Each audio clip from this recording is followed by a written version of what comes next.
Assalamualaikum warahmatullahi wabarakatuh. Perkenalkan, nama saya Anissa Fitri. Saya mahasiswi semester 3 dari jurusan Bimbingan dan Konseling Pendidikan Islam UIN Suska Riau. Nah, video ini saya buat tujuannya untuk memenuhi tugas salah satu mata kuliah saya, yaitu Psikologi Belajar dan Pembelajaran. A few moments later. Di teori behavioristik ini, kita akan mempelajari beberapa hal. Yang pertama, makna dan ciri belajar. Yang kedua, belajar menurut tokoh. Yang keempat, konsep belajar mengajar. Yang kelima, teori behavioristik. Kita akan membahas tentang makna belajar. Belajar diartikan sebagai proses seseorang memperoleh berbagai kecakapan, keterampilan, dan sikap. Belajar juga merupakan tindakan dan perilaku siswa yang kompleks. Berikutnya ada ciri-ciri belajar. Yang pertama, belajar menyebabkan perubahan pada aspek-aspek kepribadian yang berfungsi terus-menerus. Yang kedua, belajar hanya terjadi dari pengalaman yang bersifat individual. Yang ketiga, belajar merupakan kegiatan yang bertujuan ke arah yang ingin dicapai. Yang keempat, belajar menghasilkan perubahan yang menyeluruh, melibatkan seluruh tingkah laku. Yang kelima, belajar adalah proses interaksi dan belajar berlangsung dari yang paling sederhana sampai pada yang kompleks. Belajar menurut tokoh atau peneliti pertama menurut B.F. Skinner pada tahun 1968. Menurutnya, belajar adalah suatu proses adaptasi atau penyesuaian perilaku yang berlangsung secara progresif.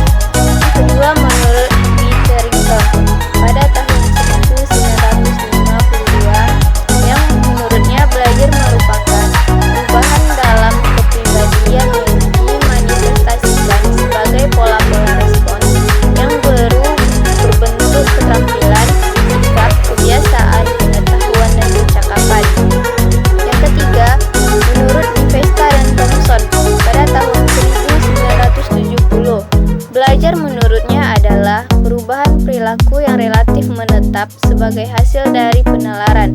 Yang keempat, menurut Geek dan Berliner, belajar adalah suatu proses perubahan perilaku yang muncul karena pengalaman. Yang kelima, menurut Cronbach pada tahun 1954, ia berpendapat bahwa learning is shown by a change in behavior as a result of experience.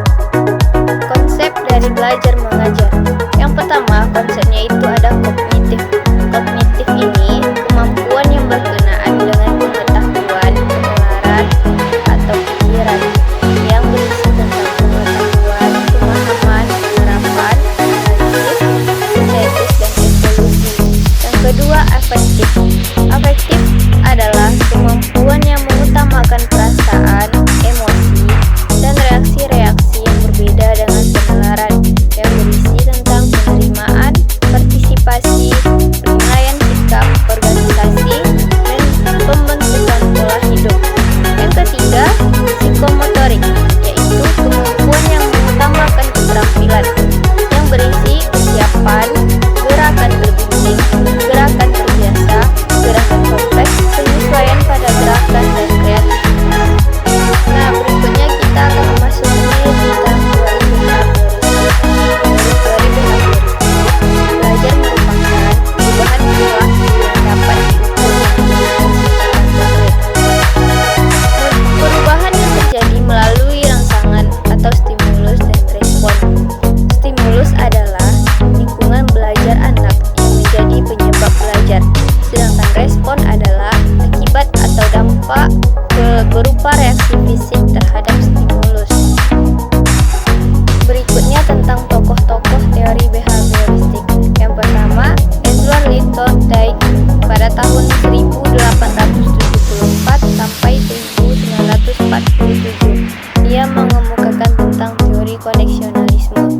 Menurutnya, belajar merupakan peristiwa terbentuknya asosiasi-asosiasi antara peristiwa-peristiwa yang disebut stimulus atau S dengan respon atau R. Menurutnya, stimulus adalah suatu perubahan dari lingkungan eksternal yang menjadi tanda untuk mengaktifkan organisme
pembelajaran agar suasana dan gaya belajar dapat dimodifikasi.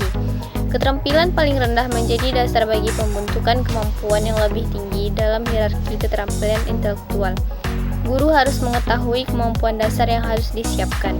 Belajar dimulai dari hal yang paling sederhana, dilanjutkan pada yang lebih kompleks, sampai pada tipe belajar yang lebih tinggi.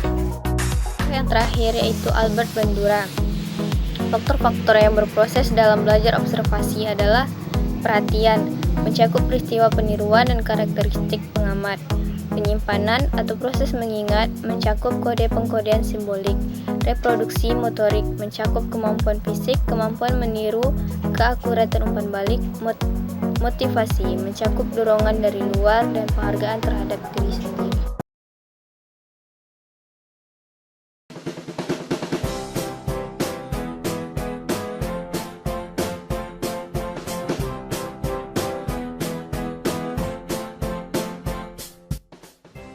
Pengertian teori belajar behavioristik. Menurut teori behavioristik, belajar adalah merupakan tingkah laku sebagai akibat dari adanya interaksi antara stimulus dan respon. Seseorang dikatakan belajar apabila telah mengalami perubahan perilaku pada dirinya.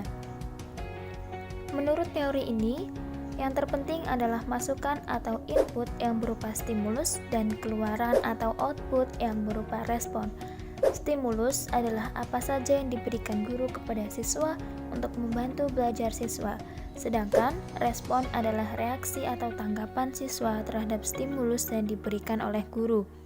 Aplikasi teori behavioristik dalam pembelajaran lebih mementingkan pengaruh lingkungan, mementingkan bagian-bagian, mementingkan peranan reaksi, mengutamakan mekanisme terbentuknya hasil belajar melalui prosedur stimulus respon, mementingkan peranan kemampuan yang telah terbentuk sebelumnya.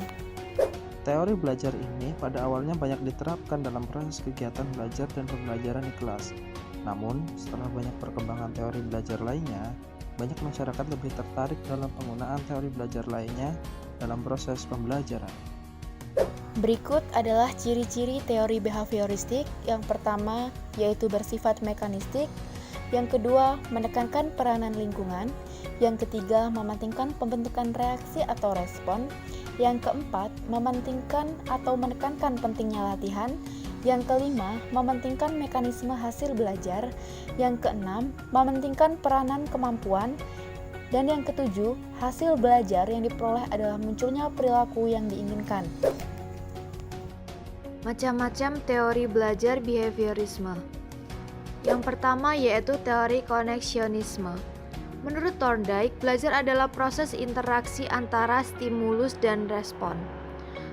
Yang kedua yaitu teori classic conditioning.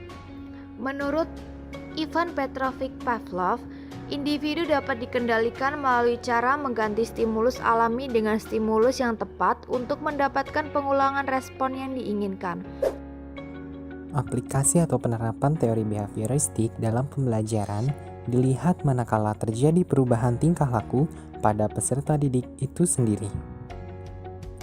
Pembelajaran behavioristik mengacu pada dua hal, yakni stimulus dan respon. Guru memberikan dorongan atau stimulus berupa soal-soal, tugas, maupun pertanyaan.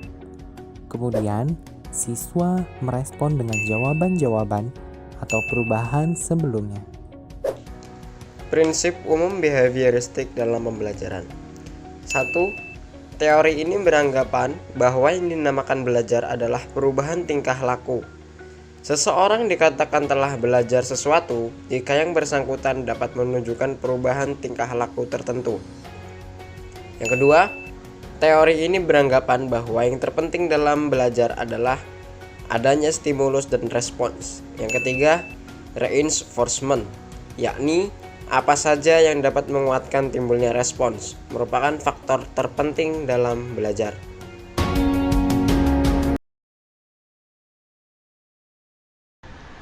Kali ini kita akan membahas tentang teori behavioristik, di mana salah satu tokoh dari teori behavioristik adalah Ivan Pavlov. Menurut Pavlov, pembelajaran adalah perubahan tingkah laku yang tercipta dari adanya pemberian stimulus sebagai rangsangan dan respon sebagai balikan. Penelitian Ivan Pavlov melibatkan anjing, bunyi bel, dan makanan. Sebelum penelitian, respon anjing terhadap makanan adalah respon alami, yaitu anjing mengeluarkan lidahnya dan saliva atau air liurnya.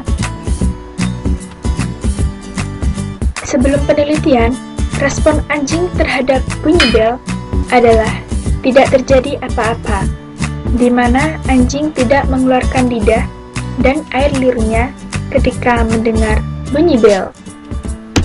Tujuan Pavlov dalam eksperimen ini adalah menciptakan respon baru atau respon terkondisi bagi anjing, di mana dengan memberikan stimulus yang hanya berupa bunyi bel, maka anjing akan memberikan respon dengan mengeluarkan lidah dan air liurnya.